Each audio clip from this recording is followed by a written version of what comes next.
with these very cold temperatures lately, it's been hard to get the garage workshop warm. So I've instead been tinkering around in the basement trying to get this workshop space usable. So some of the things I've done, there used to be OSB behind the tool board there, and I took that down because I think the drywall looks much better. And I painted all that again just to get it nice and light. I put this poly sort of fence here, which basically is there to keep the dust from getting into the rest of the basement.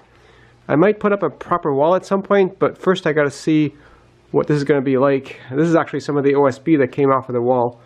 I could use that for something else too. Then I put some insulation in the ceiling. This cuts down the noise that you can hear upstairs and also the noise that I hear from the kids. Although I don't want to block it off completely because it's good to be able to hear that things are going out of control upstairs and maybe my help is needed with the kids. And then now there's this gaping hole where I've got these shelves underneath the stairs.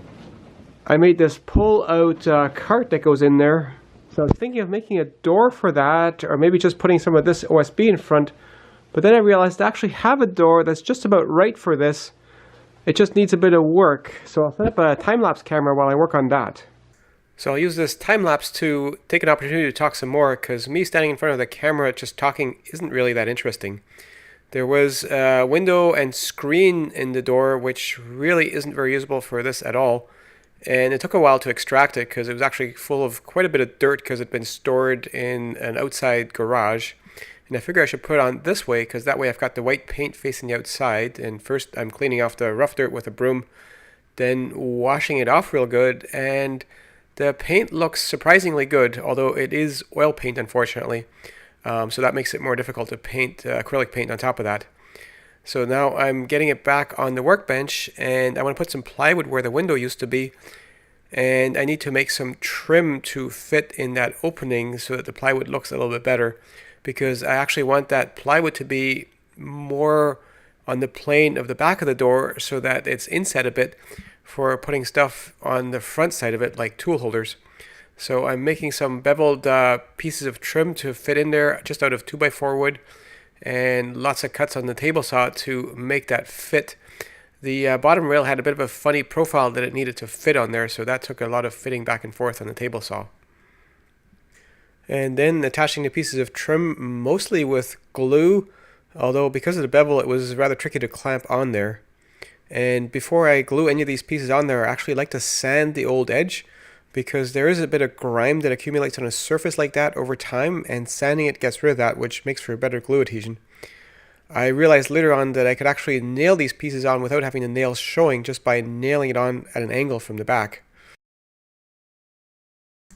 And this is where I had to take a bit of a break because my glue bottle plugged up, because I actually hadn't been using that glue bottle for months, and there's some glue that got rather thick near the nozzle, and it finally just plugged it up, and had to spend a few minutes unplugging it, but got it cleared, and here's nailing on that piece of trim, and then the trim on the other side. Putting the 4 pieces of trim in is a little bit boring and repetitive, so I normally wouldn't be filming that, but I figure, well, it's a time lapse, so at least it's boredom sped up, which might be slightly less boring. Well, you be the judge. I guess you can just skip forward. So now I'm putting some hinges on the door, and these hinges are actually going the opposite way that they used to be, because of the way I need this door to come out.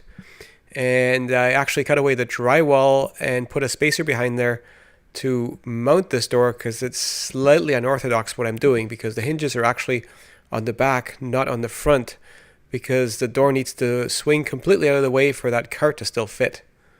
And I had to make some slight adjustments to the hinges and also add some shims, and I've actually skipped a little bit of that in the time lapse. This sort of thing can take a frustratingly long time to get right. But I finally got to the point where I felt the fit was adequate, so then I'm adding the rest of the screws to screw it down real good. Now the way it's mounted, the door is actually in front of the wall, so I'm adding a bit of a frame around it just so that the edges are a little bit closer. The actual opening of the wall is just rough drywall edge, so not really suitable, and I didn't want to put a frame inside there because, again, that would have made the opening too small for the cart to fit out.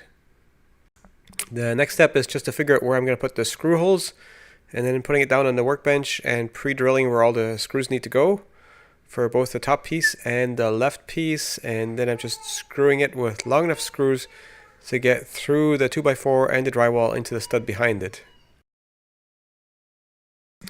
Now I gotta put the doorknob back in there because it keeps lashing shut on me because I already have a pocket in the frame for it to latch onto, although no strike plate.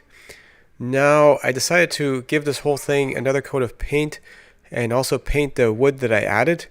But before I do that, I sanded it a little bit, and here comes the paint on the whole thing, which is really not that exciting, but I'll just kind of talk over it. If I could figure out a way of making painting really interesting, I would be doing slow motion video of paint drying, but right now I don't think people would stand for it. Fact is, I can tell from the YouTube analytics when certain segments of videos really bore people, and I try to do less of the stuff that bores people. Except for maybe in this video. Here I'm just yammering on and on because it's only going on my second channel.